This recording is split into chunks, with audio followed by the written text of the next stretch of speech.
shine light upon the darkness of our world and to offer empowering solutions to the problems we face as humanity approaches its critical moment of choice. And now, here is your host, Mark Passio.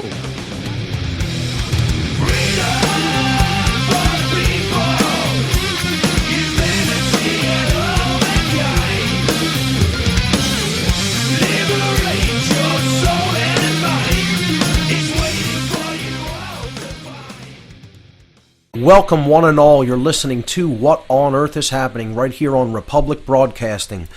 I'm your host Mark Passio, my website whatonearthishappening.com, the network's website republicbroadcasting.org. Today is Saturday, January 3rd, 2015. Happy New Year everyone. This show is live every Saturday evening from 10 p.m. to 1 a.m. Eastern Time. Yes, you heard it right. We are back to a 3-hour format here on What on Earth is Happening, as I said that we would when the show went to a 2-hour format about a month back, or about a little over a month. So we're back to 3 hours in the same time slot. There was some initial confusion as to the time slot. I originally thought that I was pushed back an hour from 9 to 12 Eastern, but I had the time zones confused. It was when I got the call from the network regarding the going back to the 3 hours, I was in a very noisy place and there was a little bit of misunderstanding there. So I did put that out on my Facebook page to people who follow me on social media, so I apologize for that error. The show is back to its regular 3-hour time slot from 10 p.m. to 1 a.m. Eastern Time. That is 9 p.m. to midnight Central Time. So we have a great show lined up for you here tonight. I'm going to be continuing my series on order followers, talking today mostly about the supporters of order followers and their psychology, and we'll also be getting into a little bit more of the psychology of order followers themselves. And I'm going to maybe begin toward the end, not sure, transitioning to some of the material that I really want to begin covering for the next many weeks on What on Earth is Happening after I kind of wrap up the concepts and ideas I want to put out there on order followers. I'm going to really be getting into the whole eugenics operation that has been going on right underneath our noses for at least the last 100 years, maybe more, that involves the dynamic of creating a war between the sexes and driving a wedge between men and women in our society. So if I don't get to that material in the later portion of the show, certainly I'll be starting that next week. So I will be taking calls in the third hour of the show this evening. The call-in number to join us, if you want to get in the call queue, is 800-313-9443. Once again, the call-in number to join us here on What on Earth is Happening, 800-313-9443. That is a toll-free number, of course. A couple of quick event announcements before we start the material for today. The Free Your Mind 3 conference, the biggest conference of its kind anywhere in 2015, April 10th, 11th, and 12th. That's Friday, Saturday, and Sunday, April 10th, 11th, and 12th, 2015, at the Sheraton Bucks County Hotel. The Sheraton Bucks County is at 400 North Oxford Valley Road in Langhorne, Pennsylvania, just outside the city limits of Philadelphia. The speakers lined up so far confirmed for the Free Your Mind 3 conference: Bob Tuskin, Clint Richardson, the Illuminated One, Curtis Davis, Dennis McKenna, Derek Brose, the New Jersey Weedman Ed Fortune, Freighter X, Freeman, Fritz Springmeyer, Jay Parker, John Vibes, Josie the Outlaw Wales, Larkin Rose. Just added to the Free Your Mind 3 lineup. I'm very excited to hear this announcement because he's one of my favorite speakers and radio show hosts and teachers to the people of the world. Lennon Honor Lennon Honor returning to Free Your Mind 3. I'm definitely very happy to see him as part of this great lineup. Also, Luke Rudkowski, Mark Devlin, myself, Mark Passio, and Stuart Swerdlow, rounding out what is looking to be an absolute all-star lineup for Free Your Mind 3. There will also be a panel discussion group at the Free Your Mind 3 conference and open mic sessions at the end of each night. There'll also be a speaker meet and greet. For an all-weekend pass for the Free Your Mind 3 conference, only $150. If you enter coupon code 93 at checkout at the Free Your Mind conference website, when you order tickets for the all-weekend pass, coupon code 93, just the number 93, that's all, at checkout. And this is exclusive to What on Earth is Happening listeners. You will receive a $20 discount on the all-weekend pass, which will bring an all-weekend pass down to $130. This exclusive offer for my radio listeners will end this Sunday night at midnight Pacific time. So you have tonight and tomorrow to take advantage of that coupon code for a $20 discount on an all-weekend pass for the Free Your Mind 3 conference.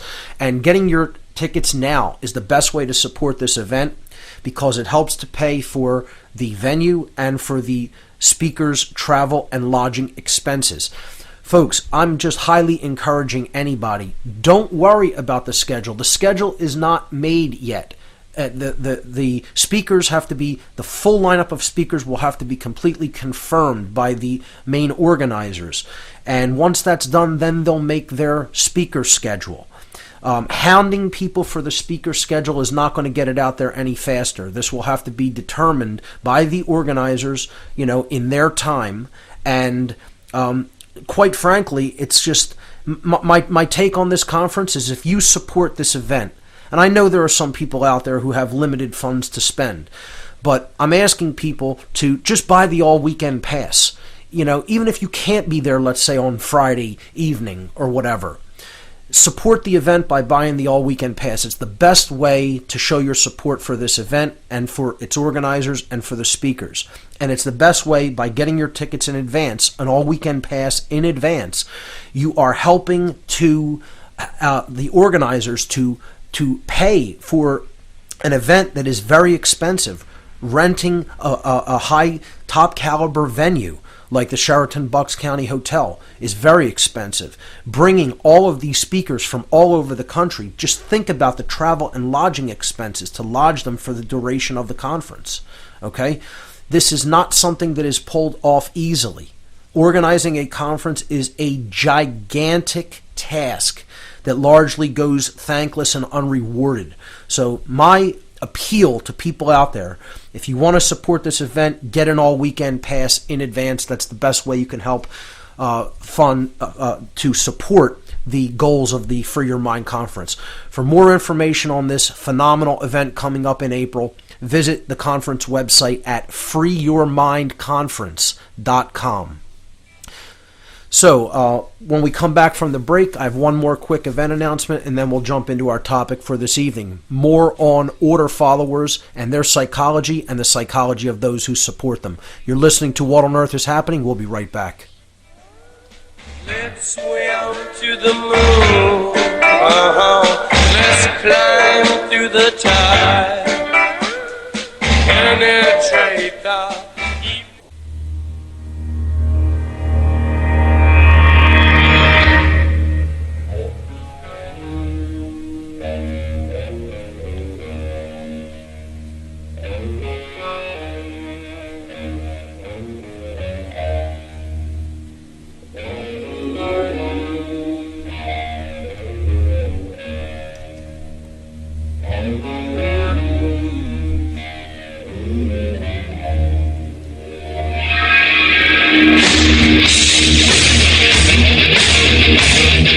Welcome back, everyone. You're listening to What on Earth is Happening here on RBN.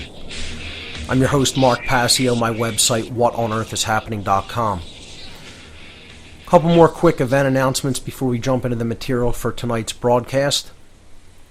Another great conference coming up in New York City. The Tesla Science Foundation is presenting its third annual Tesla Memorial Conference. Saturday, January 10th, 2015. It's an all-day event from 9 a.m. to 11 p.m. at the New Yorker Hotel. The New Yorker is located at 481 8th Avenue in New York City. The theme for this year's Tesla Memorial Conference is Let's Create the Tesla Curriculum. What information about Tesla do we think should be really being taught to young children? And the Tesla Science Foundation is trying to get information about Tesla into school curriculums, essentially. So that's going to be the theme of the conference for this year, bringing education regarding Tesla and what he tried to do for humanity to young people, which I think is an honorable effort. So for more information on this conference coming up really in only a few days, that's coming up next weekend, next Saturday. Visit the Tesla Science Foundation's website at teslasciencefoundation.org. There are still What on Earth is Happening promotional t-shirts available. People are really seeming to love these t-shirts. They're a great conversation starter. It's a good, promotional piece to promote the website and, the work that I've shared on the website. So if you want to receive a What on Earth is Happening promotional t-shirt as a gift in return for a voluntary donation to help support my work, you can click on the left-hand side of the whatonearthishappening.com website. It's the first item under latest news, or if you just go to the news tab, it will be the first article on the news section of the site. And you can click the email link there to find out how to receive one. There's also a donation button on the left-hand side of my website, whatonearthishappening.com. If you feel that you've received value from the information I've shared on the website and on this radio show, please feel free to make a voluntary donation to help support my work so that I can continue it into the future. With that having been said, let's jump into what may or may not be the final in this series that I've been doing on order followers, depending on how it goes this evening. But what I want to talk about today is the psychology of the people who support order followers. And I guess I'll jump in here and talk a little bit about how people are apologists for order followers. And they want to excuse their behavior because they'll make the claim that order followers believe that they are doing quote-unquote good. And this is one of the biggest psychological mind states that exists out there in our culture, that somehow order followers are inherently or overall, in the aggregate sense, good people. It's just that they do things that are misguided because they believe that what they're doing is good and acceptable. And I tend to just completely refute that whole argument in general. I think a lot of these people really enjoy what they are doing. I think they're totally broken individuals with just completely damaged souls who hate themselves and enjoy creating pain for other people. That's what a secondary psychopath behaves like. And, people making just complete excuses for these people is part of the whole Stockholm syndrome that this entire culture is under. We want to just say, oh, they're just good people. It's just a few of them, spoil the bunch. They're largely good, and then there's one bad apple in the bunch. You hear this argument continually, over and over and over, by people who are essentially what I would call Nazi apologists. And I want to talk a little bit about my use of this word, because, I get people who are trying to tell me I shouldn't use the word Nazi. I shouldn't talk about the Nazis.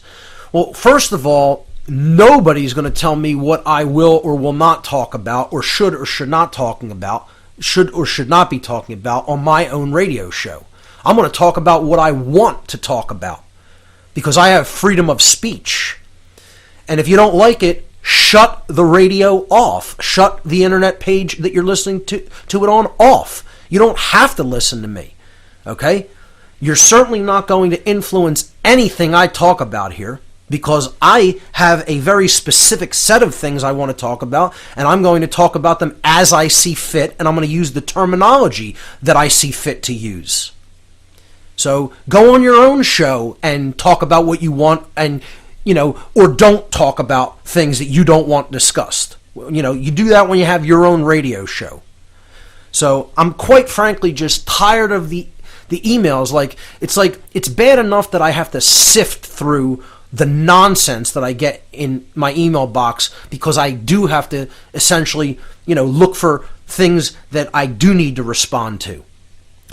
But, just if you're going to write to me and say moronic things like, somehow that the Nazis were just good people, or that, Hitler was a wonderful man and he was completely misunderstood because you watch some moronic documentary that has its facts completely wrong and screwed up, and you want to buy into some nonsense about how the Nazis were humanitarians, well, go ahead and believe all that nonsense, and ignore actual facts and reality.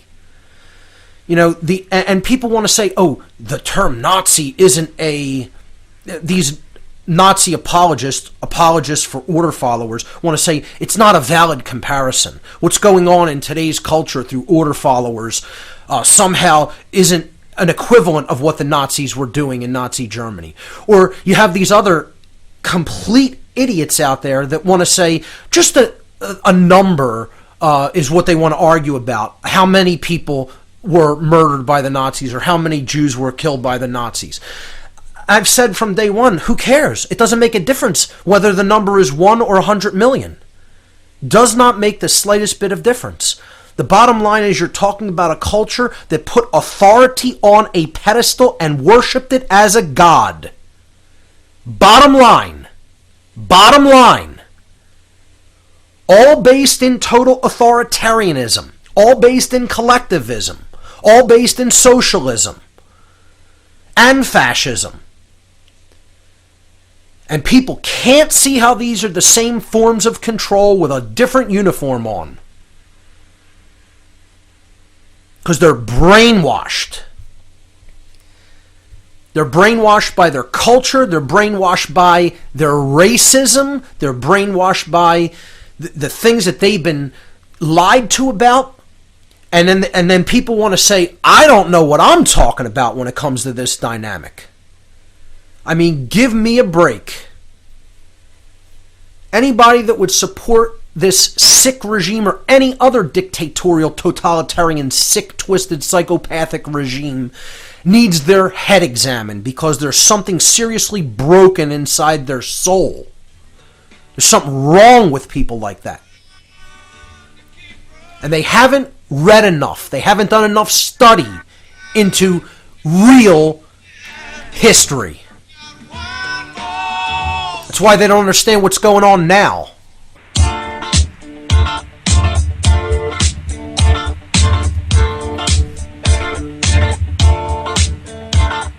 We don't need no education.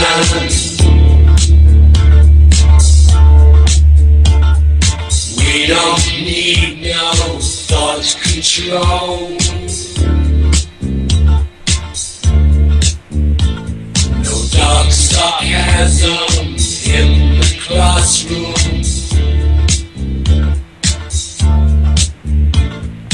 Teacher, leave them kids alone.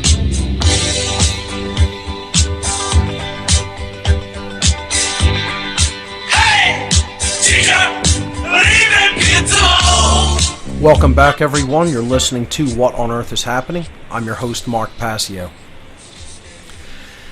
Before the break, I was talking about how most people completely lack a long view of history. don't really deeply understand collectivism, authoritarianism, totalitarianism, and want to make somehow excuses or apologies because they have certain likes or preferences or dislikes that, lead them to look at one group as a bad guy, one group as a good guy, and they want to make excuses for things that the Nazis did, or they want to say, oh, other regimes killed way more people than the Nazis, like Stalin's, Soviet regime. Of course. Absolutely. No disagreement. And people, have a hard time with, well, why then do people focus so much on the Nazis? Because the Nazis came closer than anybody else to completely overtly ruling the world. You might have heard of a little thing like World War II, perhaps, in your travels. You may have heard of it. So this is why they are considered the poster children for totalitarian authoritarianism. They devastated practically the entire continent of Europe. And what was it, a manipulated war? Of course. Of course it was a manipulated war by international banksters. And the Nazi dog got off their chain. Of course they're manipulating both sides. But, this is a good segue into a concept that I want to really try to hammer home with people and get them to understand. Really listen to what I'm saying here, folks, because it's gonna really carry over into future work that I'm going to talk about on this show. So really try to understand this. It's absolutely vitally important.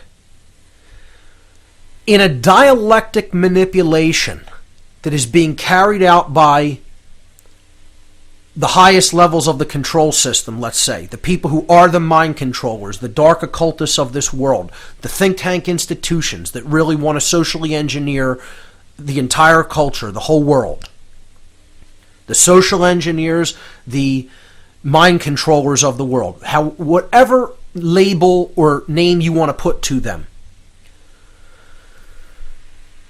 In a dialectic manipulation that they are trying to carry out against the general population, when they create the two sides, when they create the divide, and they pit one side against the other in their divide and conquer dialectic manipulation strategy, only one of those sides needs to buy their propaganda and lies for that dialectic manipulation to work, to go according to plan, and to operate as the social engineers, as the dark occultists want it to operate.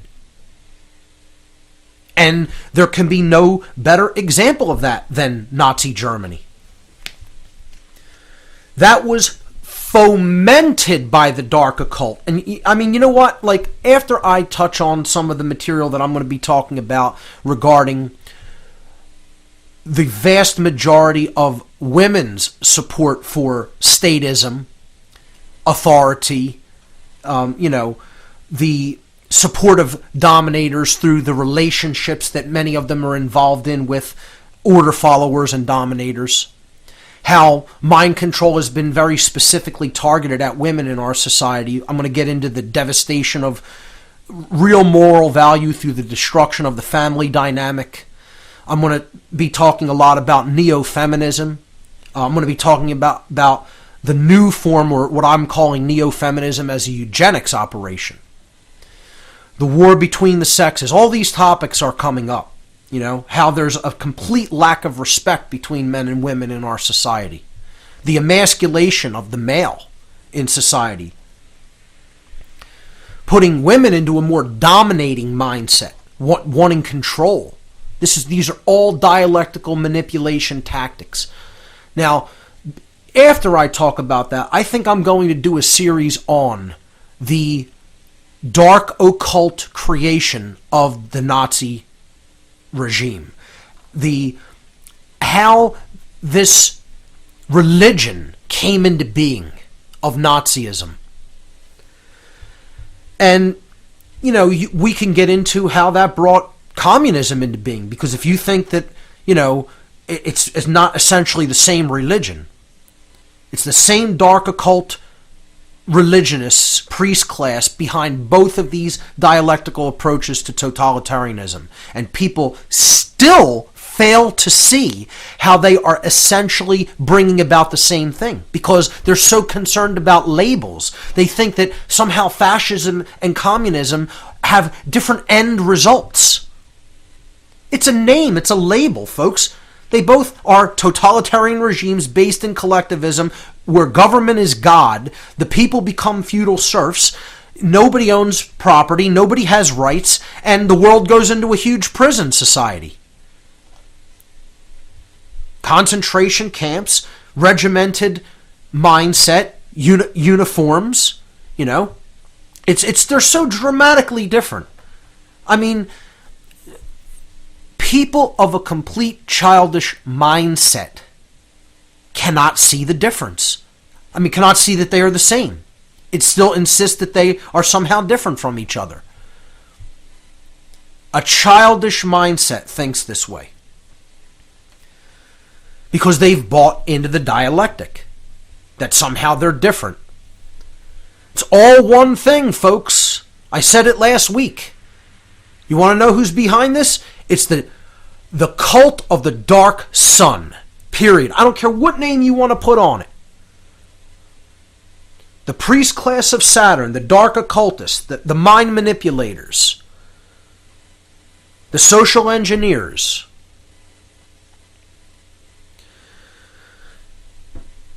This is a dark solar cult that is running the entire show.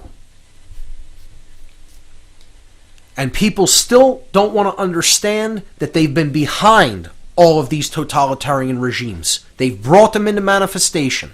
They fomented them. So maybe I'll do a series on that. I think I really should, and cover a lot of the connections, because then you'll see the crossover of the connections between different social engineers and behaviorists, and how a lot of these dark occultists brought some of the organizations that eventually paved way to the NSDAP, the National Socialist German Workers' Party in Germany, that was the Nazi party. And people still don't think that these people are alive and well here in the United States. I said it again the last few weeks. The Nazis and the communists shook hands behind the scenes. They said, we can't really defeat America militarily, so we have to break them down morally. We have to go in their institutions, and we have to work through cultural deterioration. And they have done a masterful job. A masterful job. It is a grand chess strategy that they have played off against the people of this country, and really of the whole world. And so few people can see how they've done it, especially regarding the war between the sexes. It's a difficult thing for people to even see, because they're so ensnared and entrenched in the roles, the whole ego identification, the gender roles that they're in, that were created for them. Created for them. And once again, I'm not saying that there isn't such a thing as a real man, real masculinity, a real woman, real femininity. And there's nothing wrong with either of those dynamics.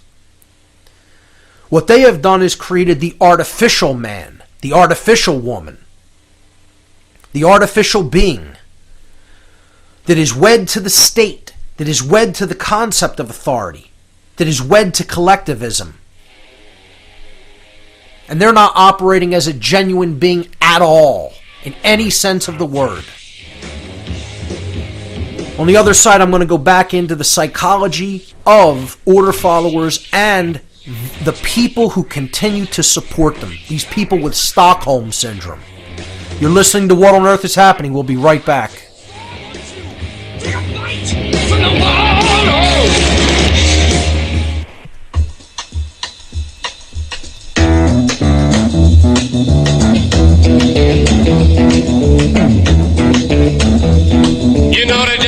destroys the night. Night divides the day. Try to run, try to hide. Break on through to the other side. Break on through to the other side. Break on through to the other side, yeah. Welcome back, everyone. You're listening to What on Earth is Happening. I'm your host, Mark Passio. My website, whatonearthishappening.com. Before the break, I was talking about a very important concept, that only one side of a dialectic manipulation that is set forward by the mind controllers of this world, by the social engineers, only one side of that dialectical divide needs to buy the propaganda and the lies in order for the dialectic to work, in order for that dialectical manipulation to work. And I'll just give a couple of examples. World War II is a perfect example. Okay, you can look into the manipulation of both sides. You know, how that was funded by the same people, the same international bankers. Just look at Chamberlain's policy of appeasement to Hitler and the Nazis regarding Czechoslovakia, and how he just basically did nothing while they rolled into another area of Europe. They clearly were being given orders to allow this to happen and build up. But my point here is if you have one group of people buying into the total authoritarian and totalitarian mindset, okay, what are you supposed to do? What are the rest of the people of the world? What was the proper response? To say, oh boy, look, this is all just a big manipulation, while tanks are rolling into their country. Oh, we understand they're just mind controlled, and they all bought the dialectic on this side. So what are you supposed to do? Throw your hands up in the air and say, well, we all understand it's a big manipulation game, while you're being steamrolled. This is a perfect mirror of a modern example.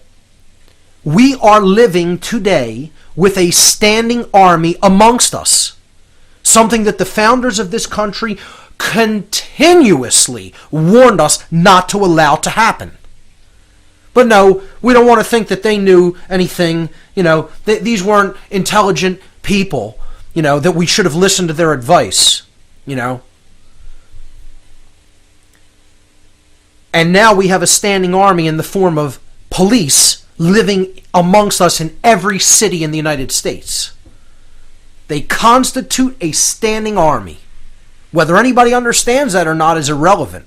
And most people don't understand that that's what modern militarized police constitute.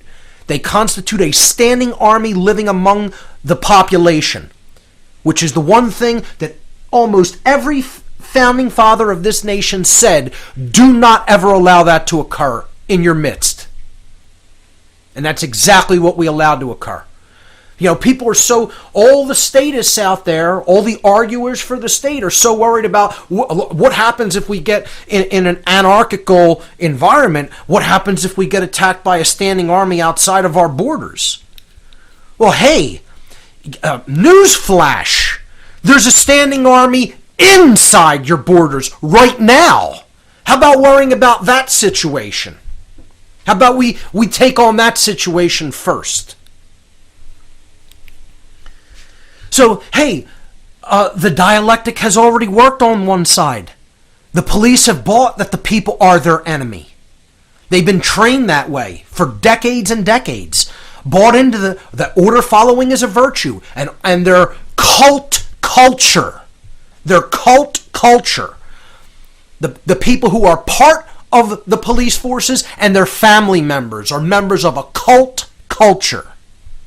They're themselves, the order followers themselves are a member of a cult. And then the surrounding culture that surrounds that cult. All the people who support them, for whatever reasons they support them for. They believe they're doing the right thing. They want they want to receive the security or the protection that they're going to somehow receive. What, by giving up all your rights and letting people run roughshod over your natural rights as a human being? Now, all of these order follower supporters want to abdicate their personal responsibility to defend themselves. You'll hear this from minarchists and other forms of statists. Well, what are people supposed to do? Be constantly on guard regarding their freedom and constantly having to defend themselves? Yes! That's exactly what people need to do. It's been said time and time again, eternal vigilance is the price of freedom. And I would say you need to be on your guard to be able to defend your rights at all times and places, otherwise they're meaningless. And essentially you don't have any. And that's the truth that no one wants to hear, because they want to think that it's somehow not a completely horrific idea and a flawed fundamental axiom to say, I want to give my right to defend myself over to somebody else. And they're the people who are appointed to do it. You know what? Again, maybe in the ancient past when there were no, projectile weapons that could be fired from a human hand, were men essentially in the position where they had to take on that role because they were the traditional protectors of the family unit, especially when it came to females, because let's face it, men are the physically stronger of the two sexes, just by muscle mass and muscle strength and body frame alone. Once the era of technology came in and projectile weapons were invented, it's everyone's individual responsibility to defend themselves and defend their rights. I went to see the third Hobbit film, and I thought that this was actually very beautifully portrayed in it. And you saw the total coward who didn't want to fight and pick up a weapon and wanted to hide amongst the women and children who were initially sequestered off against, away from the fight against the orcs in the film. Whatever, there'll be minor spoilers. It's a great film if you want to go and see it. I think it's the whole Lord of the Rings movies in general. All the Tolkien movies are brilliant spiritual allegories. But, minor spoilers, as this war goes on and it's becoming worse, the women actually come out. The real women say, we want to stand and fight with our men. And they take up weapons and go and join the battle. And you see some, this cowardly man, one of the characters in it, still wants to hide and, not fight alongside everybody else. It's a good allegory about bravery and what real men and women do when their rights are under attack, when their bodies are under attack. They're not milquetoast. They don't lay down to domination. They don't have Stockholm syndrome and make excuses for their oppressors. They stand and fight. And nobody wants to talk about the validity of standing physically against an oppressor. The Nazis weren't going to be reasoned out of their stance, folks. I like the scene in the movie Inglourious Bastards, which I think is a phenomenal allegorical spiritual film that people really should watch. That film is really about the mindset of the Nazi and how it should be dealt with. And, if people don't understand this is who we're ultimately dealing with, you have no conceptualization of history. You don't understand what happened post-World War II. People think we defeated the Nazis. We defeated no such entity. We defeated the German Wehrmacht. The Nazis didn't even surrender to the Allies. In the treaties of surrender, there were no people present from the Nazi Party. The German military surrendered to the Allies. So, then what happened afterward is the intelligence agencies from not only Britain but America as well competed with the Soviets for how would we divvy up the Nazi scientists. And we brought all of these scientists, doctors, engineers, and most importantly, psychologists over to the United States with the help of British intelligence, with the help of our own OSS, the Office of Strategic Services at the time, which subsequently became the CIA, and absolutely most influentially through the Vatican, that brought all of these Nazis in the tens of thousands into the United States. And they settled largely on the east coast of the United States, in New York and New Jersey, which is why they're some of the most Nazi totalitarian states in the United States at the current time. We'll pick up this exploration of the psychology of order followers and the dialectical manipulation on the other side of this break. You're listening to What on Earth is Happening. Stay with us.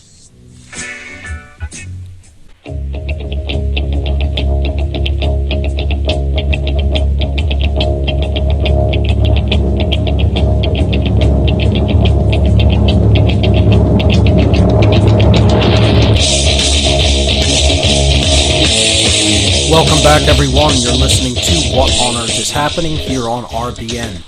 I'm your host, Mark Passio. My website, whatonearthishappening.com. We're continuing our series on order followers this evening, and I was talking about how people in this country really have Stockholm Syndrome and are apologists for these order followers and don't want to call it like it really is. And the way that it really is that a minimum of 1,000 people are being murdered by these people every year.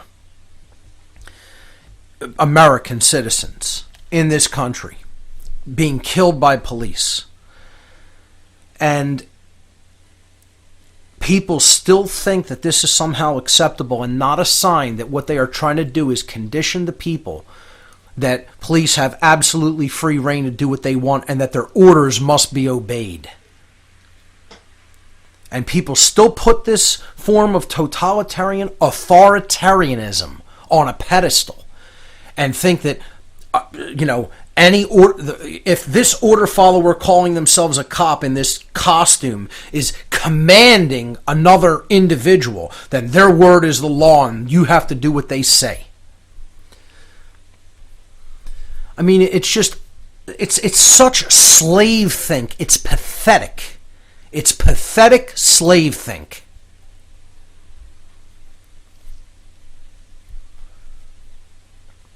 And once again, the dynamic I was talking about before is only one side of a dialectical manipulation needs to buy the lie for the dialectic manipulation to work successfully.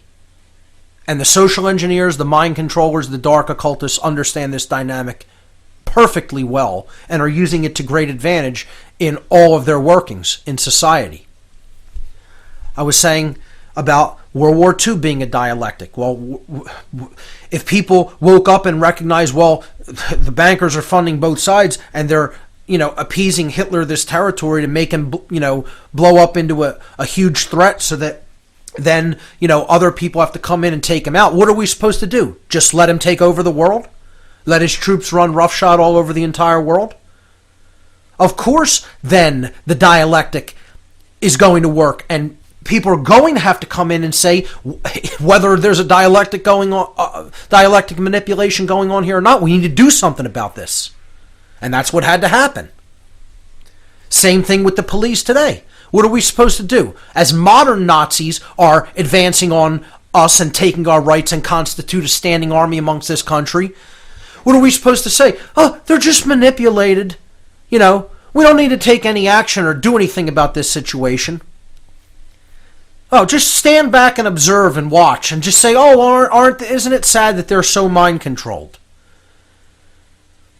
They're going to push the dialectic until there is a blowback. And it's going to be like a bomb going off, folks. I mean, if you don't understand that, we're well on our way to civil war in this country, you're not paying attention at all. At all. And they're probably going to get that. And again, that's what I've said from day one, what I'm doing all this work to try to avert and avoid. But unless people wake up to the dialectic on both sides, it's going to work. Both sides have to be woken up to it. Not just the side that we are on as truth seekers and truth tellers. The people who the mind control is currently working on would have to wake up as well. And there's no indication of that happening. No indication of it happening at all. It would be happening, people say, what would be your criterion? My criterion, and I've said it over and over again. When so few people want to become cops or soldiers that what we consider the mainstream media today would have to go on the airwaves and say we cannot find people to fill these institutions. The institutions themselves are crumbling because no one wants to do these jobs. That's when I'll say there's an awakening happening in humanity. And not a minute until. So you want to think about how far away from that we are? That's the criteria for a real global awakening right there. And we're not even remotely close to it, folks. Hate to burst your bubble. But I'm not here to be like some of these other people who say the white hats are all here to rescue us and the Andromedans have our back too. You know? Well, they're getting ready to make the mass arrests any minute now. I mean, please. These social engineers are firmly in control because they have people's minds. There's no indication that that's changing on a global scale. All they need to do is keep pushing the dialectic on one side, on the people whose minds they already firmly have. Until they're out of the mind control, the dialectic will work. Because what do you think the American public's going to do as this gets worse and worse? You think they're just going to keep standing back and taking it? At some point it's going to blow up. And I understand that's what they want, so that they could quote-unquote declare martial law. But guess what? That'll blow up itself, and people aren't going to just sit back and take that. The point is, you sit back and do nothing, these people take everything. It doesn't make a difference whether you know they're being manipulated. Action's going to be required to either get them out of that mental manipulation or failing that to physically deal with them. And no one wants to hear that because both of those things are extremely hard things to do, are going to be extremely hard things to do. The best case scenario would be people join the great work and actually get these people out of the mind control that they're under. But that's extraordinarily hard work that involves people dealing with the truth and dealing with personal introspection, which most people don't want any part of because they're children. They're emotional, psychological, and mental children. Just let's look at the psychology of an order follower for a few moments. Where does this desire to even become an order follower come from? They want approval. They want to be told, oh, you're good, it's virtuous what you're doing. You're listening to what the state commands of you. Because we say it's good. And so what they do is abdicate their personal responsibility to judge and discern the difference between right and wrong behavior for themselves. And they make the claim that they can give that up to someone else that can tell them what to do, and then they could just perform the action without actually judging it in their own mind according to spiritual law, according to natural law, whether it is actually a behavior that they have a right to take or not. No, they don't want to do that judgment. They don't want to do that discernment. Well, what kind of people don't want to judge and discern for themselves and want to let other people make their decisions for them? Insecure people, childish people, children. That's a hallmark of somebody who is a child and wants to remain a child, who doesn't want to grow up. They want to believe they're doing good, the semblance of good. And they have this need for approval because of their own self-loathing. They want the new mommy and daddy. See, and this all stems from parental abandonment issues, folks. This goes back to my Cosmic Abandonment series. But this is about actual, human parental abandonment issues. Because their parents failed instilling true morality in them. And in many cases, failed them in many other ways. Whether it be in, physical absence or not. emotionally let them down, spiritually let them down. Didn't instill morals in them, largely because of the breakdown of the family dynamic, which again is a result of this deliberately created war between men and women that is raging in our society. So they're going to go to the new mommy and daddy, the state, for their approval, because they didn't get it from the real mommy and daddy. You see how this dynamic works to keep these people eternal children. We'll pick this up on the other side, folks. You're listening to What on Earth is Happening. We'll be right back.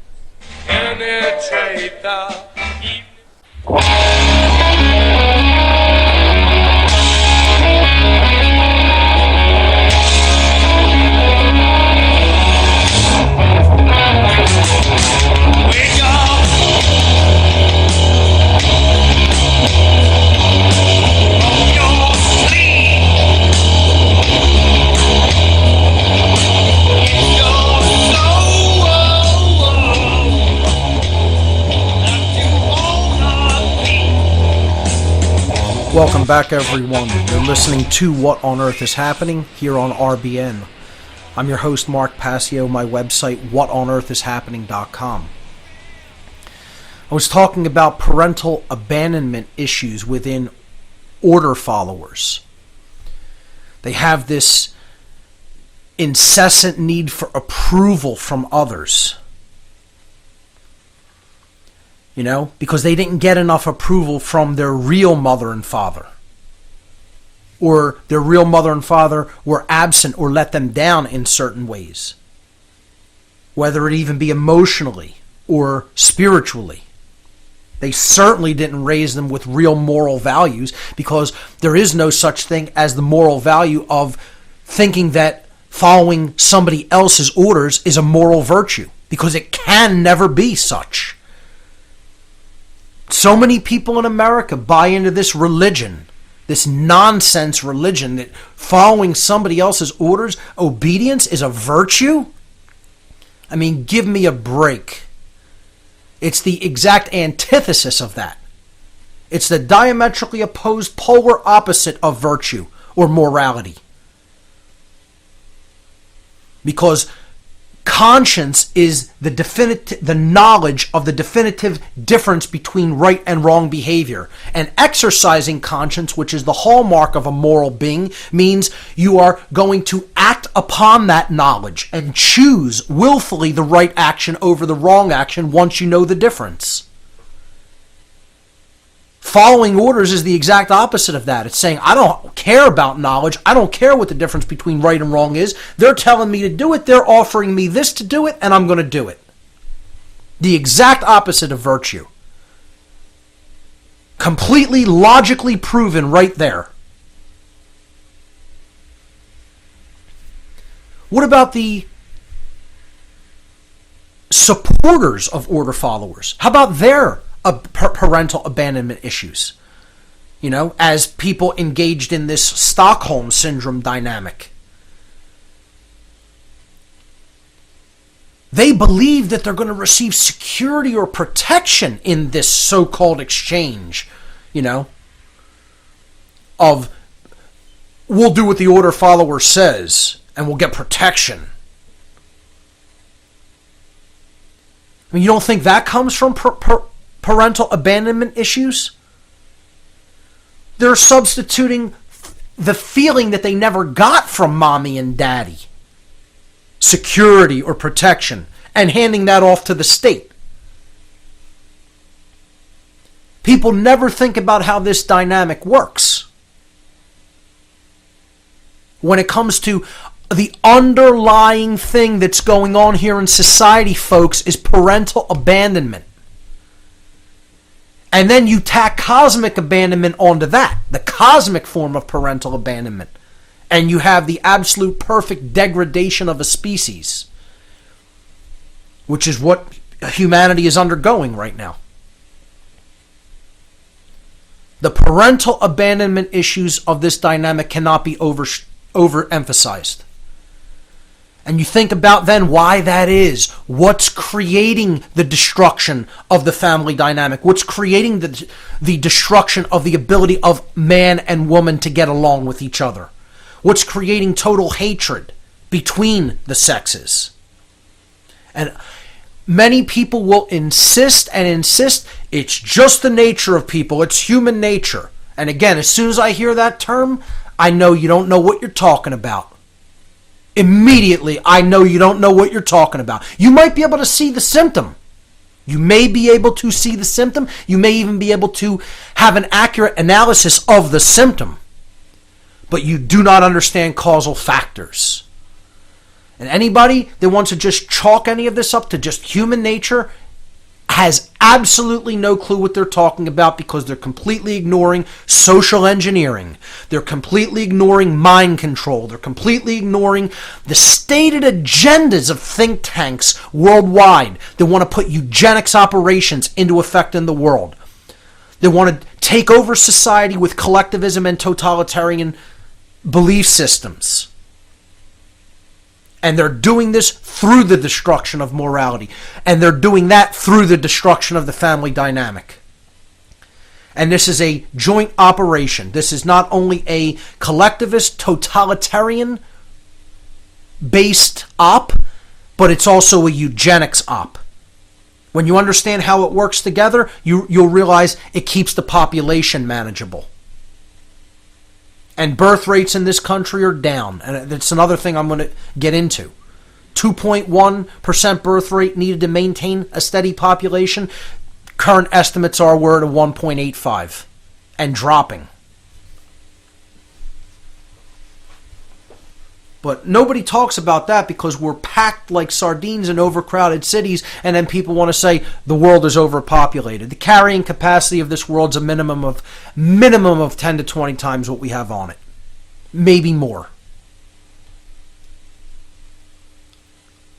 Not with the current way that we are using technology, however, with the current way that we are, quote, feeding populations or growing food or, living in unsustainable cities, using unsustainable energy supplies, when clearly much more advanced technologies exist that are willfully, deliberately held back. The supporters of order followers are also abdicating their personal responsibility, just like the order followers are. The order followers are abdicating their personal responsibility to the mother and father figure, government, because they don't want to own the responsibility to judge and discern the difference between right and wrong for themselves. Their supporters are abdicating their personal responsibility to defend themselves, their rights, and their property. They want to leave that to someone else. So for all the minarchists out there who say government is set up as some form of a protectorate, there's that word, security and protection. You can never give that away to someone else. Cannot be given away. It's yours whether you like it or not. And they would say, well, what are people supposed to do? Constantly be on guard against, the bad guy who might come at any moment? Yes! Correct! Which is why I advocate for the arming of everyone. Everyone should be armed. You'd have a lot more polite of a society the more armed the population is. And that all of these people who want to support the state and who think that we need order followers in the form of standing armies. Once again, you already have them among you. People are more worried about standing armies coming in and attacking from the outside. Well, if everybody was armed, you wouldn't have to worry about that. The militia would take care of that. Again, the other thing, the only entity that the founders of this country said was necessary for the preservation of freedom, said, do not allow a standing army. If you did need to raise a standing army for some reason, like a very well organized attack on your borders, You would do that from the militia. You would organize that from the militia. It would be able to be organized quickly and organically, and when the threat would be dealt with, then you would put down the standing army. Standing armies were never meant to be kept in this country. And people will say, oh, that was in those times, not in modern times. The founders would never have changed their position on that because they recognized the danger of a standing army. And we're in it. We're living it, folks. The example is all around you. We'll be back.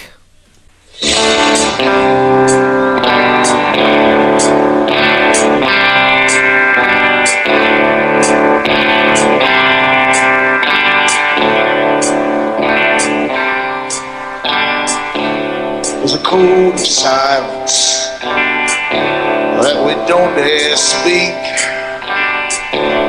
There's a wall between us and a river so deep.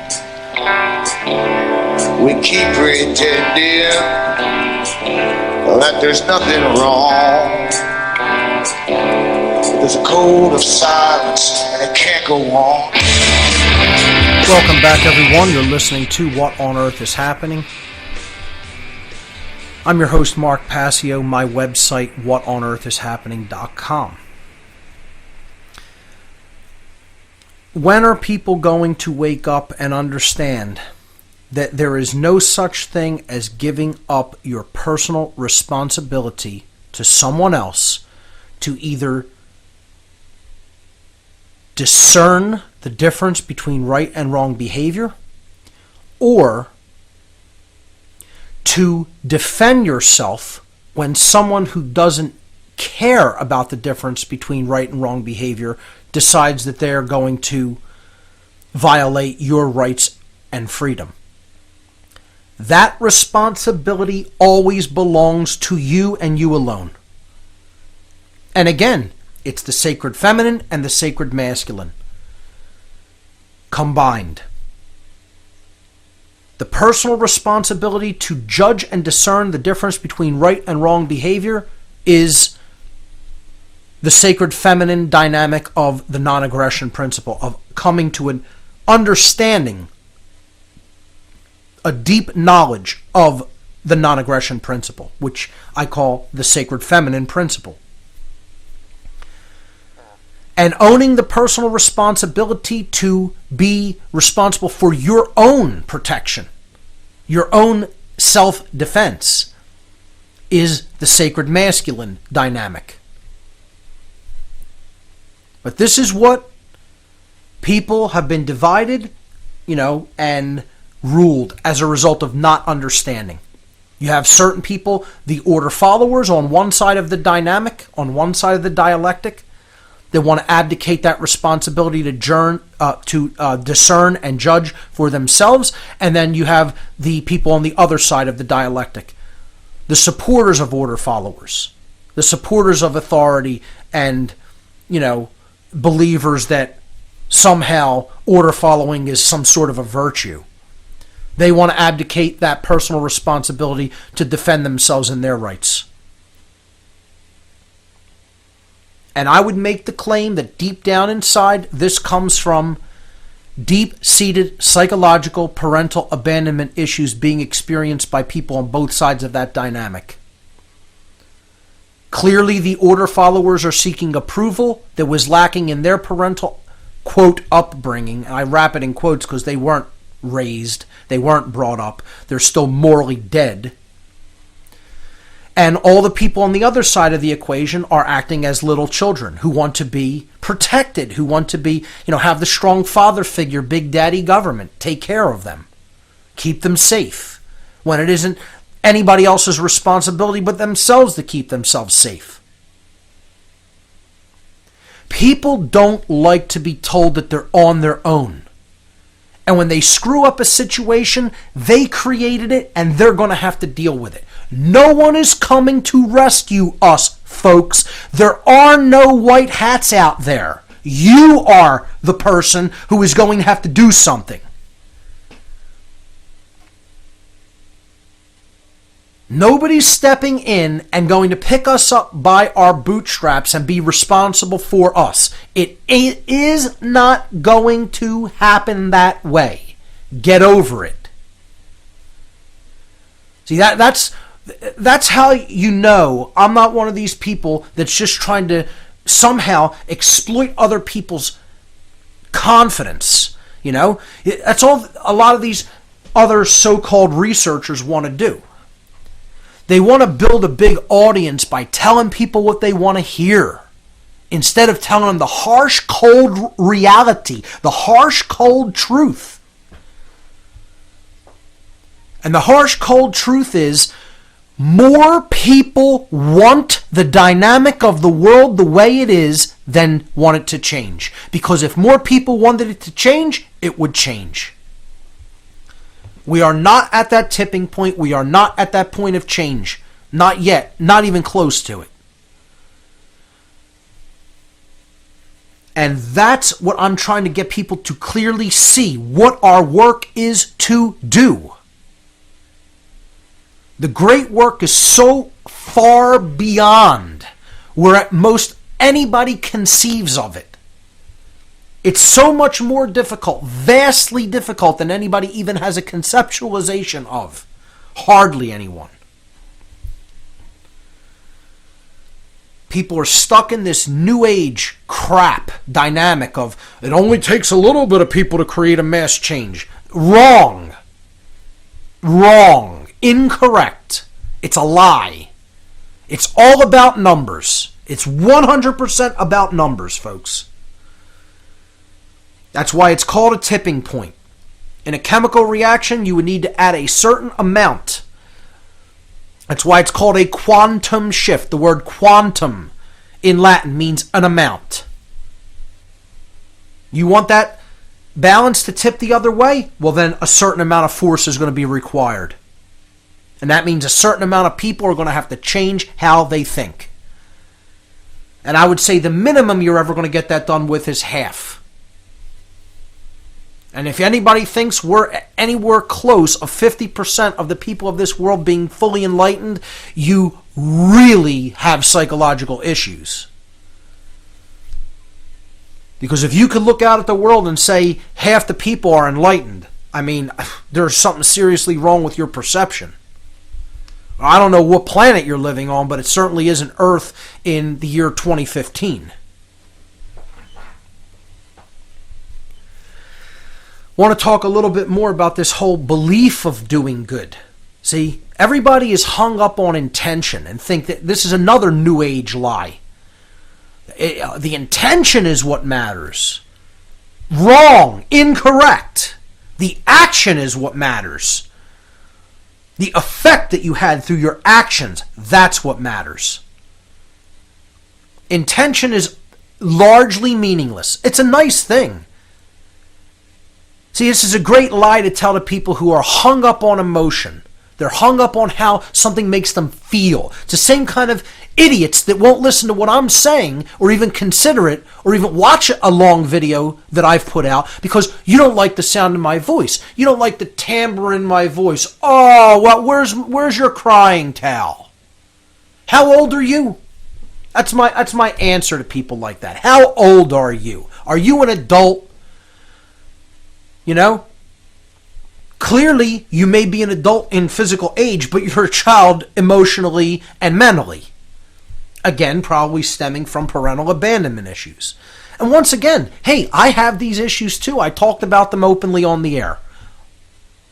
There's a difference between having something and dealing with it. Confronting it. Because you recognized it. And you recognized it as something that was making you something less than you could be. Holding you back. That's what I had to recognize my parental abandonment issues as. And then confront them, deal with them, and say, now how am I going to move on with my life? And what am I going to do with my time and my life?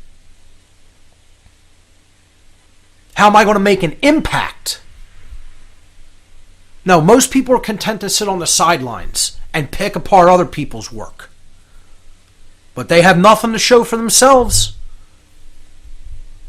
You know, Constantly I put people's names that I get emails, nitpicking emails or confrontational emails, and you know where their work is? In the toilet bowl. Non-existent. A big goose egg. Because they're cowards. Cowards. They wouldn't dare put their name on something. They're fearful little boys and girls who are total cowards.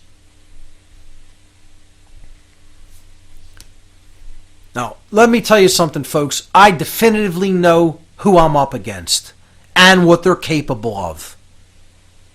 And I've said it many times on this show, you wouldn't stop me with a bullet. Because I'll be right back here. Because I know that until all are out, none are out. So I'm here for the long haul.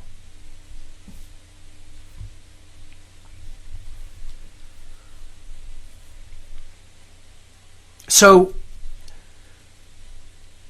it all comes down to people not wanting to grow up.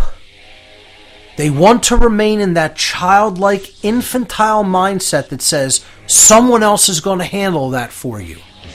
Well, news flash for you folks. We're the only ones here. Nobody's coming to step in to handle our mess for us. We'll pick this up on the other side. Stay with us. From the wall, oh.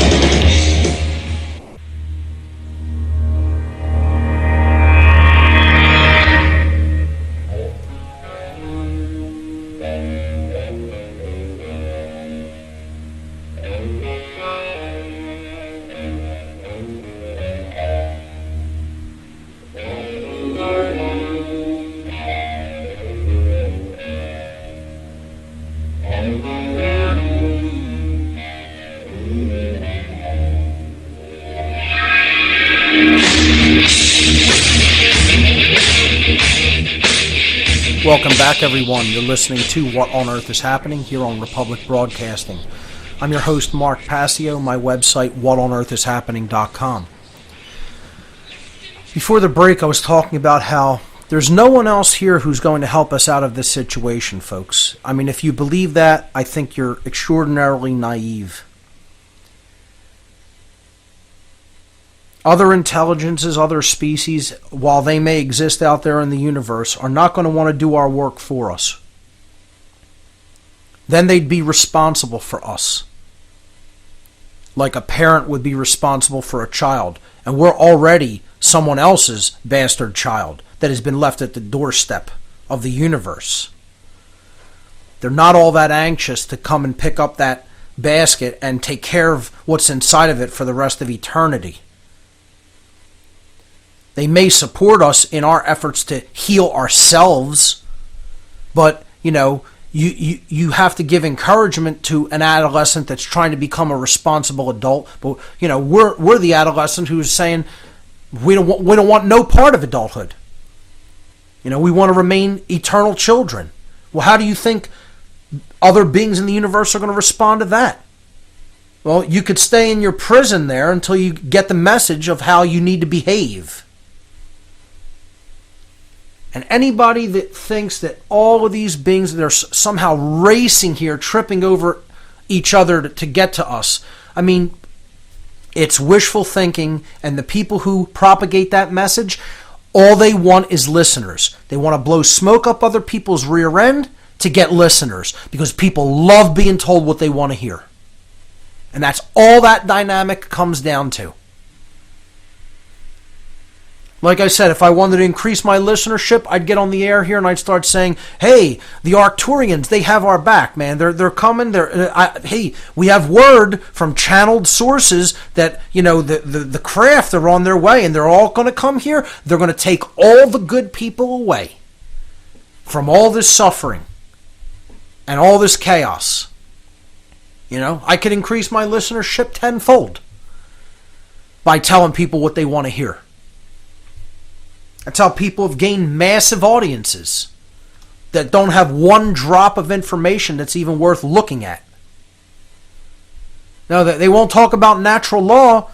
Forget about an analysis of what actual morality is. Break down different actual occult ideologies, philosophies, symbols, help people to understand how they're really being manipulated. No, it's just all good vibes, That's all. It's all just making people feel good. Well, you won't come to this radio show or to my website to feel good, ladies and gentlemen. It's about learning.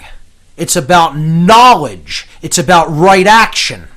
It's about getting out of your ego-identified, mind-controlled state. And all the different religions that hold you back, whether they're cultural religion, whether it's the religion of authority, the religion of money, the religion of scientism, the religion of the New Age movement.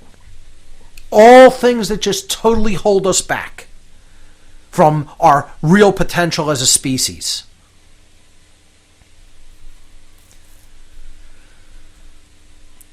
People have to understand, until we decide that we're going to get past whatever the abandonment issues that had gone on. This is a big dynamic in both men and women. And start to develop real self-respect. We can't get along with ourselves, let alone with each other, let alone with anybody else outside of ourselves. That is internal work. Internal work that needs to be done.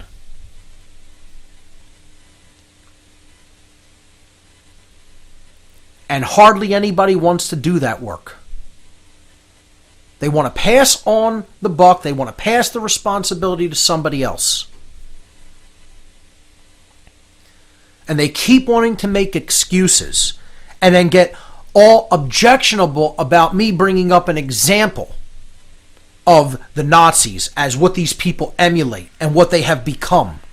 I mean, if you can't look at the historical parallels of what the Nazis did and what American troops and police, soldiers and police are doing in modern times, you're blind. There is nothing else that can be said about it except you can't see that 2 + 2 = 4. It's pure blindness through wanting to believe what you want to believe and not looking at the facts. I mean, the historical examples abound. From how they completely infiltrated the culture of their society, through how they worked through these think tanks and these dark occult organizations, to how they took people's rights, how they took people's weapons, the confiscation that they want to try to put through in the United States, the constant infringement on gun rights and gun laws, constant infringement by making gun laws, which is expressly prohibited by what was supposed to be a limiter on government in the form of the Constitution. We refuse to heed the profound wisdom of the founders of this country. We didn't want to take on our personal responsibility of self-defense through the militia, which means military strength present everywhere is what the actual term that militia comes from in Latin means. Militium vulgarum means full military strength present everywhere, which the founders repeatedly said it is constituted by the people themselves. It's not an agency of government. The people make up the militia. When they were asked, they repeatedly gave the same answer to that question and clearly stated it in their writings. And they said it was the only thing that was necessary for the preservation of freedom, the state of freedom to be preserved. And people completely ignore that, which is why I need to do more on the Second Amendment as well. Again, not that I'm a constitutionalist or a minarchist or a believer in representative government, because I'm not. I'm a complete anarchist. But The Second Amendment is something that people really can learn from, because you could break down every word in that sentence and deeply understand profound principles that the founders understood, that they tried to communicate us to keep us free, or to allow us any modicum of freedom. But what do the people of this nation say?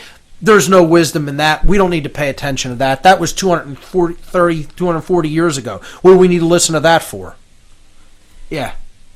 Because look where you're at. In a jail cell. With a standing army living amongst you in every city. And again, this is all because of the complete breakdown of morality brought about through the cultural march through the institutions of both communism and Nazism. Religions of the state that once again made a deal behind the scenes and said, we're going to have to take this particular nation down that was too strong for us to take down militarily. We're going to have to take it down culturally. And again, the main thing that they are doing this through in the modern day is the eugenics operation of the total war that they're fomenting between the sexes, which is going to be topics of many future shows. The mind control that that these think tanks specifically crafted to target toward women in our society, because both of these religions of totalitarianism, the Nazis and the communists, understood deeply that you have to take the minds of women first before you can get the whole culture. Because they are acting, or were, past tense I should state, acting as the nurturers and the instillers of morals into the youth. And so once you have their minds, you have all the men's minds as well. We'll be breaking that down in explicit detail in upcoming editions of this radio show. Your call's coming up in the third hour, ladies and gentlemen. Stay with us.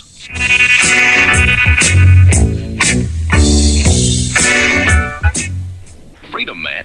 That's what it's all about.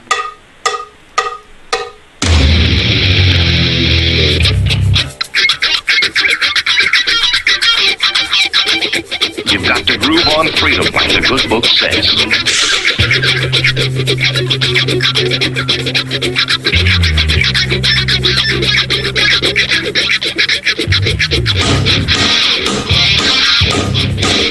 Welcome back, everyone. You're listening to What on Earth is Happening here on Republic Broadcasting. I'm your host, Mark Passio. My website, whatonearthishappening.com.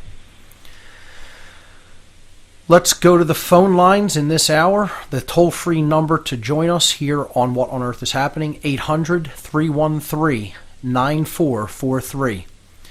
Let's hear from Rahul in Washington. Rahul, you're live on What on Earth is Happening. Welcome to the show.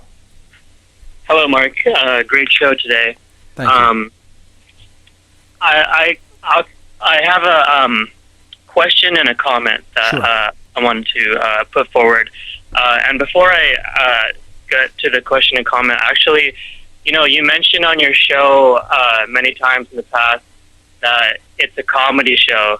And for someone who knows what's going on, it really is like comedy gold. Like, I find myself laughing, even though it's really serious. Yep, I know what you mean. But my question is, have you read the Wheel of Time series? I have not. Who's the author? The author is a man named Robert Jordan. Okay. And it's kind of like a cult classic. And for someone like yourself, I would highly recommend checking it out, because it's like a spiritual allegory. And the author, Robert Jordan, was a Freemason. Interesting. So the book is it's just completely filled with symbolism, and I really don't want to give away too much. So I'm just going to let you check that out on your own. But absolutely. But just from your background, I think it's something that you would just really, really love and really get into. Yeah, it's kind of what you've just described there briefly almost reminds me of Terry Goodkind's Sword of Truth series, which was a very profound works of spiritual allegory that I felt dealt with some themes that are in Freemasonry as well. So for the comment that I wanted to just make this comment and then just basically go off the air and let you kind of elaborate on Sure. it. But so this is very highly related to the topic that you're discussing now and plan on discussing in future shows. Something that I've found in our culture is that male energy, the males are emasculated, and then male energy is only acceptable for expression under very specific parameters. Absolutely. So like sports Yep. is a big one, and then police and military, obviously, Yep. and then also archetypal jobs such as construction worker, doctor, lawyer, businessman, etc. And male energy, it simply represents decisive action. So that energy is always going to be there. Like any human being is always going to have the energy within them. So if they weren't, if they weren't misdirecting that energy, it would naturally dismantle the control system, like on its own. And football specifically is carried out inside of a gladiatorial arena, and it's like a simulated war ritual. And the scrimmage line, it's like a clash between two armies. And I don't even watch football anymore, but I was in the cannabis market the other day, and I heard on their television just the roar of the crowd. I live in Seattle, and the Seattle Seahawks won the Super Bowl last year, and it's a really big thing. And I haven't watched a single second of football all year because I don't see the value in it anymore. Like I see it for what it is. But I heard that roar of that crowd, and it sent chills up my spine because it I remembered all those scenes in the Gladiator movie, and it's almost exactly the same. And that energy, it's like they're siphoning that energy, and they're letting people express it in a harmless way, in a way that's not going to damage the control system. It's completely channeled and deflected away from them. So that's all I had, and I just wanted to kind of hear your thoughts on that. Absolutely. I think you've made great points there, Rahul. The masculine energy is continuously suppressed and channeled in completely futile directions. They don't want any real men in society. That's the entire problem with society right now, is that there's actually too much false masculine energy and too little real masculine energy, true masculine energy, which would stand up against injustice, which would stand up against anybody trying to take away our rights, and would come and take a defensive posture against incursions like that. This is the reason that the quote, again, I'm always going to refer to this, or I'm going to endeavor always to refer to this dynamic as the neo-feminism movement. It isn't classical feminism. They are creating a war on men, essentially, through their religion, through this religion that I'm going to tag as neo-feminism. And part of this is the emasculation of the modern male and the subsequent masculization of the modern female, but not in the sense of true masculine energy, of dominator masculine energy, of wanting to control. Okay? And you see this happening in society. And the reason that this is done is you have to look at I'll probably make some slides regarding this, or a chart, to illustrate it visually. You have to imagine real masculine energy on one side, real feminine energy on the other side.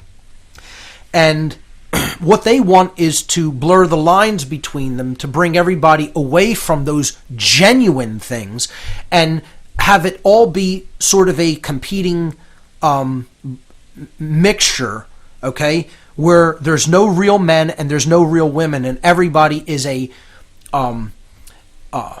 silhouette or a husk that isn't really acting in the capacity of a genuine being. They're the literal non-genuine false being. You know, they don't want real men and real women in society. Real men and real women are not going to be able to be manipulated. And I'll give further elaboration on what I consider a real man and a real woman to be as I explore this topic in the future. And I will certainly explain what I consider the artificial man and the artificial woman to be, or the manipulated man or the manipulated woman. And that's what comprises most of human society today. The artificial, manipulated man and woman that bears no resemblance to the real item, to the real thing. They can't even conceptualize how this was done to them. They were made into beings, into creatures by people and think tanks and groups that they never met, never heard of.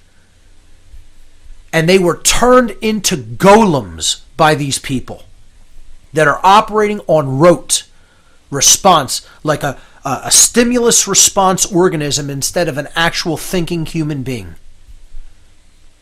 And this was done through social engineering. And once again, I can't emphasize enough, folks, when I make some of the generalizations that I will make when I approach this topic, I know people are going to call me misogynist. They're going to say, oh, how dare you say these things, you know. What I'm trying to do is tell people the cold, hard truth about how a dialectic manipulation only needs to be bought by one side for it to work. Stay with us, everyone. More of your calls coming up.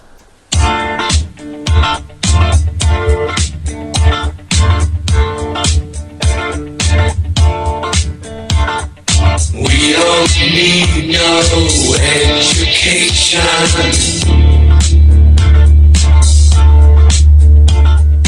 We don't need no thought control.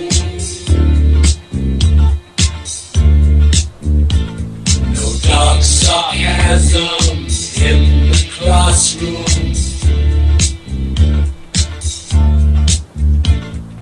Teacher, leave them kids alone.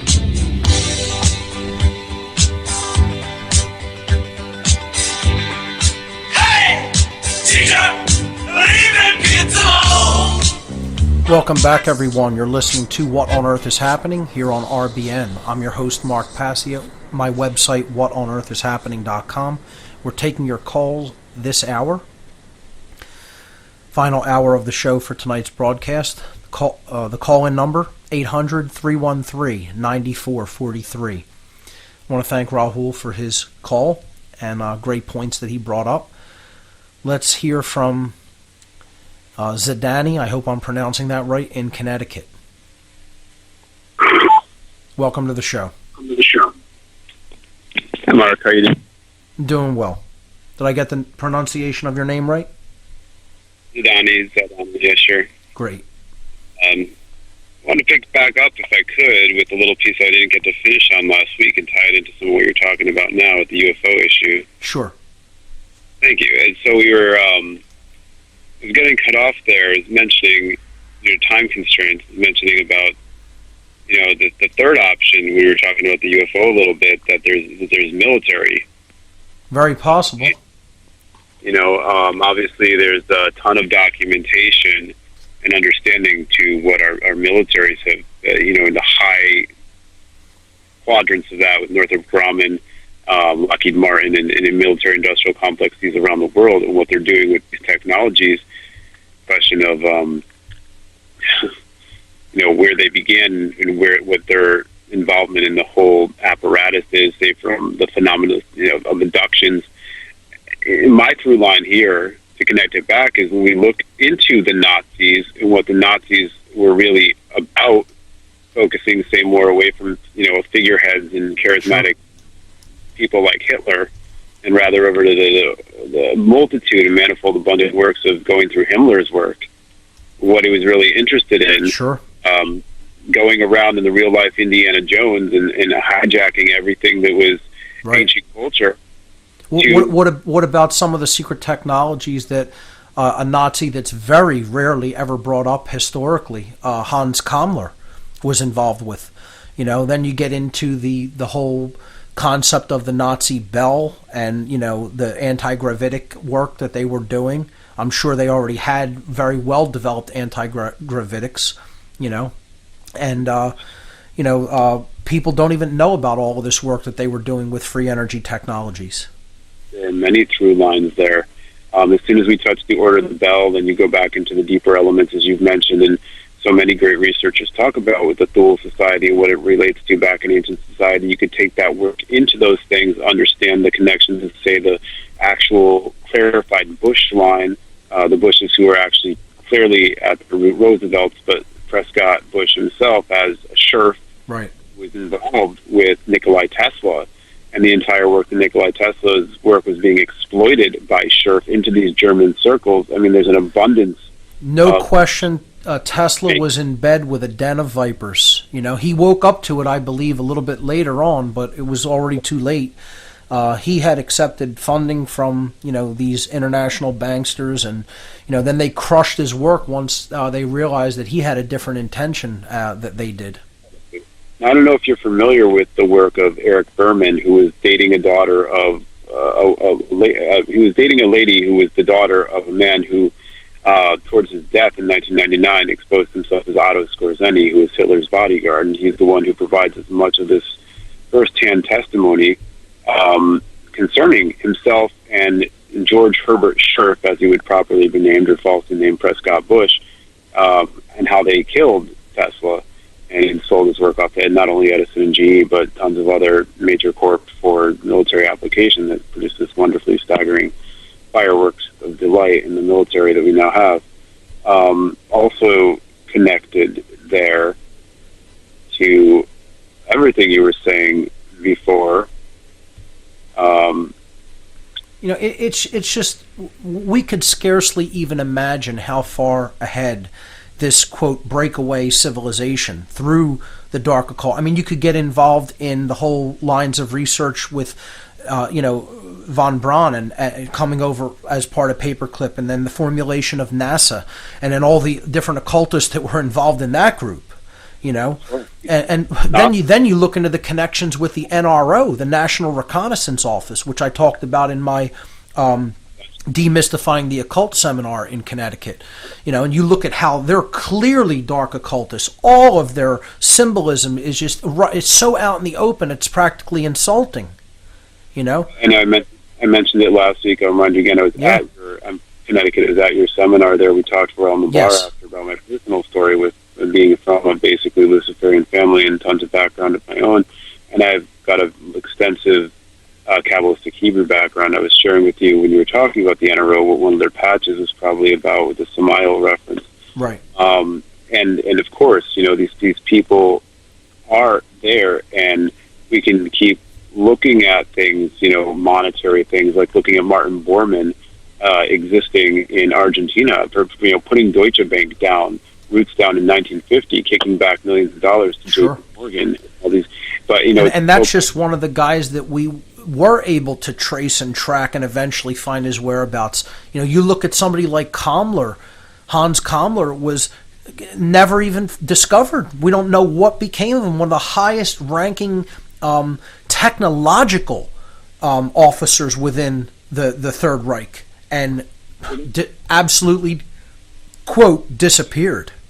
Yeah, because he's of an upper tier, and they're going to protect him more. And that's a great point, because if you're familiar with Dr. Joseph P. Farrell's work, when he talks about Operation Paperclip, we know it's not even people who research it come onto the notion that it's handfuls of scientists. What Joseph P. Farrell has wonderfully elucidated in his research. So you're talking of, he said, minimum 10,000, more like 20,000 of the upper tiers of the Nazis easily that were integrated into anything that could influence the mind, from professorships to bankers to educators, doctors, lawyers, and proverbially. And a direct result of them being brought over here resulted in the MK Ultra mind control projects of the 1950s and 60s and ongoing. Totally true, and also going back before that, we understood that Dr. Joseph Mengele was doing all the prelude work to MK Ultra, and even before that, it really started in the United States in the early 1900s. They shipped it out there when they didn't feel it was going to go so well with some of the formative stages. Then they brought it back, which is why when you know that Prescott Bush was... And they had the one piece of technology that was lacking during the Third Reich after the war. You know what that was? The television. Then it really ramped up into high gear from that point forward. And they also were, experimenting into all the drugs, which is how MK Ultra worked to create the alters and the center compartmentalization to birth what your friend and our friend Jay, we listened to Jay Parker talks about, where you cultivate from the 1880s and 90s when these bankers are coming over here, this German infrastructure, into where you're taking over the minds of people, you're taking over their finance, you're creating the infrastructure in which this cult of Aton can have its play through all the drugs. And I mean, even when we watch some of the drugs that Mengele birthed, then they come over and they jump out. I mean, opiates have always been around forever, but street drugs explode in jazz culture with the beats, because the Nazis are now flooding over here, and you're going to entertain the populace with this kind of soma, so and now you've got TV, you've got the beginnings and inroads into nanos, so there's all the things that are going to make TV even more accessible. We've got a population that's software mind control. Danny, thanks so much for the call. Brilliant points you brought up. We got to go to break. Ladies and gentlemen, you're listening to What on Earth is Happening. Stay with us. We'll be right back.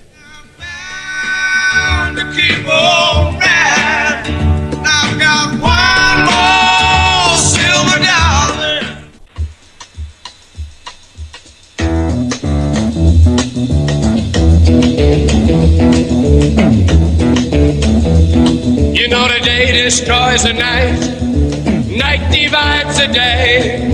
Try to run, try to hide, break on through to the other side, break on through to the other side, break on through to the other side, yeah. Welcome back, everyone. You're listening to What on Earth is Happening. I'm your host, Mark Passio. My website, whatonearthishappening.com. We're taking your calls till the end of the show. Let's hear from Nathan in Arkansas. Nathan, you're live on What on Earth is Happening. Welcome. Hey, Mark. How you doing? Can you hear me? Yes, I can. Thanks for the introduction. I had a couple messages for the listeners tonight. Sure. First of all, I was happy to hear you talking about World War II, because I've come across some hidden knowledge about World War II. And in case people don't realize this, they're not telling you everything in school education, and there's a whole lot more manipulation and history behind what World War II than what you know. And it's all in books. It's all there, it's just not in textbooks. Another thing is I wanted to share a story. I started listening to your show probably 6 months ago, and you really opened my eyes, because it's just helpful whenever somebody is speaking the truth and taking it all the way, because nobody seems to want to do that. Well, they're afraid of what other people might think of them. I maintain the position that I really don't care what anybody thinks about me. I'm not here to be anybody's friend or to be liked. I'm here to tell people the truth, period. Right, and I've come to that same position myself, because once you see what's going on, you realize that there's no point in being attached to anything in this life, because that's right. It could all be taken away from you tonight. That is a profound point right there that I am going to very much explore on future shows, especially when I talk about some of the mental manipulation that has been targeted against women in our society. That is a profound point. Another thing, once I started listening to your show, I realized that I had to become involved. So I found a group that does, it's kind of like a debate club. It's called Socrates Cafe. They do them all over the country. You can find them on a meetup. But you basically vote on a question to talk about for 2 hours, and I just go in there and I start talking about the truth. And I figured I would get a pretty positive response, because the people who you would think would show up to this type of thing would be, more intelligent people who at least care enough about issues like that to talk about them. But after speaking to the same group for 6 months, it's almost like they haven't learned anything, and they're like completely in the opposite direction of where they should be. Like they all are arguing for their own enslavement, and they're arguing about what's the best way to do eugenics, and you can't even get them to admit that something as simple as taxation is stealing. You can't even get them to admit that they're slaves. Religion is a powerful thing, and the religion of authority is the second most powerful religion on this planet. Yeah, the amount of cognitive dissonance there is just absurd. And I'm reading the book 1984 right now, and in that book they call it doublethink, where you're able to magically do the mental gymnastics and everything. And I'm at the point where he reads Goldberg's book, and the character makes a comment that all that Goldberg is doing is telling you kind of what you already know. It's just that nobody has ever told you that before, and so you didn't realize. Exactly. You didn't realize how simple it was. Exactly. So the truth is simple. It isn't complex. Now, that doesn't mean that it's easy to follow it if you're totally culturally conditioned to ignore it or to look the other way, or that society is so screwed up that following truth is going to actually be a painful thing because of how many people are, in complete and utter, obliviousness when it comes to what the truth is. It may be a difficult thing to live, but the actual understanding and existence of truth is quite simple. Right. I mean, it's just shocking how long it can take you to convince a small group of people that you regularly with just to change their minds, and they all have the arrogant attitude that they're, the great thinkers of the community, and just getting them to admit they're wrong about anything is so shockingly difficult that you're like totally right about how much in a huge mess we are. Like, we're in serious danger here when even the people who claim to be smart can't even admit that they're, just the most obvious of truths. The house is burning down. The house that we live in, proverbially, this planet is burning down all around us with us in it, and we're arguing over details of the patterns on the wallpaper or something to that effect. When we argue with nitpicking little things in people's work, we're not getting on the same page when it comes to morality. We're not getting on the same page when it comes to the illusion of authority, the non-existence of it in nature. We're not getting on the same page when it comes to what real freedom is about. And we're certainly not getting on the same page when it comes to all the different dialectics and, divide and conquer strategies that are being played off against us, and seeing those for what they are, other means of control. I got an eerie feeling about a month ago. I don't know where it came from, but I just got the feeling that the mousetrap just was snapped, like at a specific moment. I remember it, and it's ever since then I've kind of realized that we're actually in a civil war right now, and that as society's breaking down, and pretty soon they're going to be driving tanks up to your house. And so that's also very profound what you just said there. The war against the people of America has already commenced. It's ongoing now. It has already begun. The problem is most people just don't understand that war has already begun. Sadly. Yeah, and it's too late for a lot of people. Like, just in my experience with these people, I'm going to still speak the truth and plant seeds everywhere I go. Right. But some people, if they don't see it soon, it's too late for them. And the people who do see the truth have to come together and form some kind of network to deal with these problems, because you can't wait on people forever, because for some of them it's just not going to happen. Again, I can't remember the name of the individual who said it. I'll have to look it up, or perhaps someone can give his name on the air. Someone made the statement, there's a special place in hell reserved for those who remain silent during times of moral crises. And we are in a moral crisis right now, and the vast majority of the human population is both ignorant and silent. You know, it's not that they're incapable of understanding it. They are ignorant. They are ignoring what is taking place in their midst because of their cowardice, and they are just, you know, sitting on the sidelines watching it happen as if they're some kind of spectators. You know, life is not a spectator sport, people. Get involved, get on the battlefield, do the great work, engage your fellow human beings. That's what this is all about. Nathan, absolutely brilliant points that you've made there.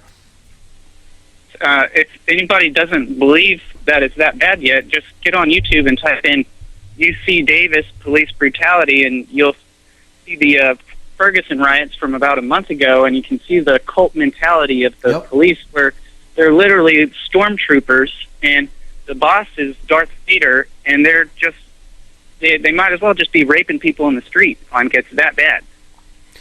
I wonder what it's going to take to wake up the slumbering American public. How much longer are they going to take this?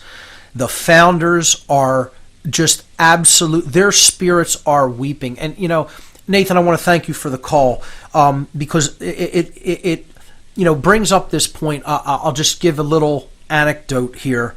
I went to a gun show in Oaks, Pennsylvania, just outside of Philadelphia, last weekend, or it might have been 2 weekends ago, and I took a route to get there that I don't normally take, and it took me through Valley Forge. And I regret even taking that path to get up to the show. I wish I would not have done it. I don't want to even drive through that area anymore, because so tangibly and palpably in my body did I feel an energy of mourning that I almost had to pull the car over to the side of the road and just break down in tears. When I think about what the American revolutionaries had to endure to secure the modicum of freedom that they did for the people of this land, and how we have absolutely squandered that sacrifice that they made, it sickens me to the core of my being. Stay with us, folks. Final segment on the other side of this break. Close the city and tell the people that something's coming to grow. Death and darkness are rushing forward to their fight for the world.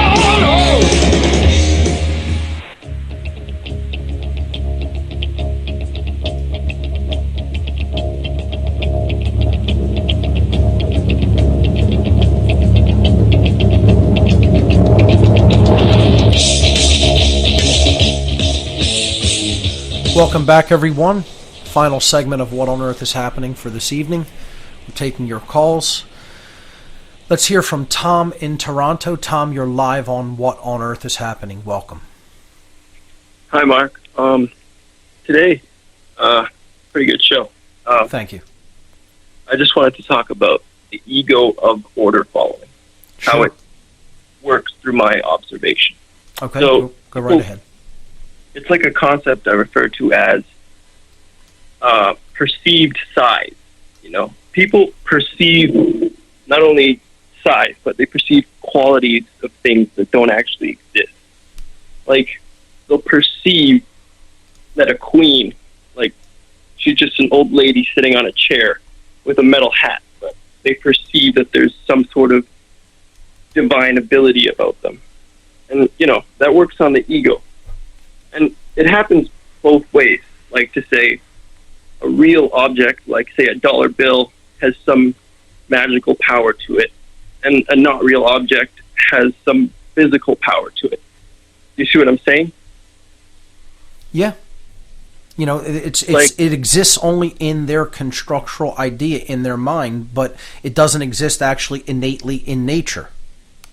Yes, it's like it's like a sort of miscommunication between the left and the right brain. The left brain sees the reality.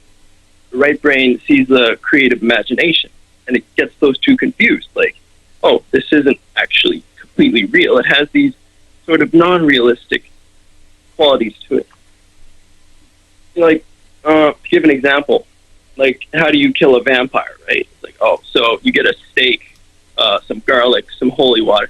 But in reality, you know, it doesn't matter, because vampires aren't real. Right. But people will fight about these things, you know? Like, and that's how the dialectic in politics works, you know? Do you want this side to rule you, or you want that side to rule you? It's all the belief in something that doesn't exist, which is authority, and they just get people to identify with one aspect of it, and, you know, then they're involved in a religion of believing in something that doesn't actually exist in nature. Yeah, and think about order following. They think that, say, their boss or their higher-up authority has some divine power. Like, in reality, he's about the exact same height as you. He's anatomically the same. He probably has most of the same education that you do, and here he is running your life like some sort of tool, like turn a person into a tool, as if they don't have their own soul. And a caller called in, I think, a week or two ago, and he was talking about good order following versus bad order. The only good order following is when something that doesn't have a soul is controlled. Basically, if you have intellect, if you have a soul, if you have that fifth point on the pentagram, head, soul, then you are not to be controlled. None of your things are to be controlled if they belong to you, whether it's your body or your home or your possession. Yeah, we have free will to choose the behaviors that we will. And, you know, people saying that, you know, they can somehow abdicate that free will choice it's a cop-out, you know, pun intended. You know, they are trying to give away something that cannot be given away to someone else, their personal responsibility. People, you know? Yeah. Like, slavery isn't intrinsically real, because it's not possible. Right. Even after they give you the order, you still have to make the choice to follow that order. That's right. That's correct. You're still choosing. See, it comes down to like that scene in The Matrix, you know, where the Merovingian is talking to the three heroes, Trinity, Morpheus, and Neo, and he's trying to get them to dismiss the concept of free will, where he's talking about causality, and, you know, causality is natural law. It's how the universe responds to our choices, and Morpheus says everything begins with choice, and that's where Morpheus is completely correct. But the Merovingian, as the dark occultist, says, no, wrong. It's only all about causality. No, it is not. We are not just pure and total slaves to natural law. We have free will and are gifted with the ability to interact with natural law. Natural law is always going to bring us the consequences of our behavior, but we are free to choose which behaviors we will put into effect in the universe. What we cannot escape are the consequences of that choice. Yes, we influence causality. And, I want to say to all the order followers, if they're listening, your boss does not have some divine crown of gold on his head. He's just another guy who found himself in a position where he could tell you what to do, and you're only listening to him because you think slavery is real or whatever. Well, what about the magical green pieces of paper, or whatever color they are in all other countries? You know, the plastic slips of paper up there in Canada, Tom. You know, that's what's ultimately guiding their decision making processes. I have to do that for those, because then where am I going to get my daily bread from? I have to chase these magical pieces of paper that enable me to do things and have energy in the world. You know, there's the ultimate religion that works hand in hand with the religion of authority. But that one's going to be an even more difficult one to break down until we break down this authority religion first. Yeah, those toilet papers. I mean, those pieces of paper are intrinsically just toilet paper. Exactly. That's what they are. Even less than that, because they wouldn't be too comfortable to use them in that capacity, or sanitary for that matter. Yeah, especially the plastic ones. It's amazing where people's minds are at. When you come from a purely natural perspective and looking at things as they really do exist in nature without the constructural ideas of man, you realize how utterly ridiculous the mindset of the vast, vast majority of people actually is. It's sad. It's a sad thing.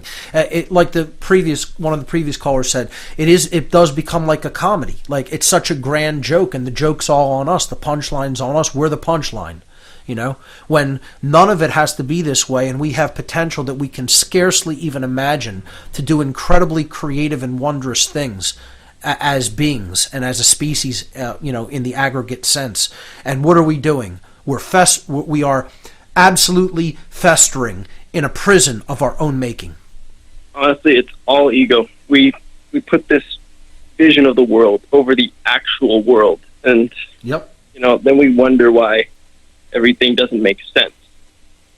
Like, I call it like a schism. Like, I call it the dark world. This is the dark world where you spend your time when the real world seems too hard. But a schism is precisely what it is. That's what I was kind of describing before when I was describing how, all of these different dialectics work. They create a schism, and they pit one side against the other, and unfortunately only one side has to go along with the schism. You don't even need both sides in full schism. You only need to separate one side from the other side and, pit them against each other, pit that group against the other. And then it takes on a dynamic of its own. That's why we have to reach out and educate these people who have bought that mental schism, who have bought into that mind control and that propaganda. Unless enough of us step up and get involved on that spiritual battlefield and do the great work, we're not going to reverse this dynamic that we're experiencing. Yeah. Also,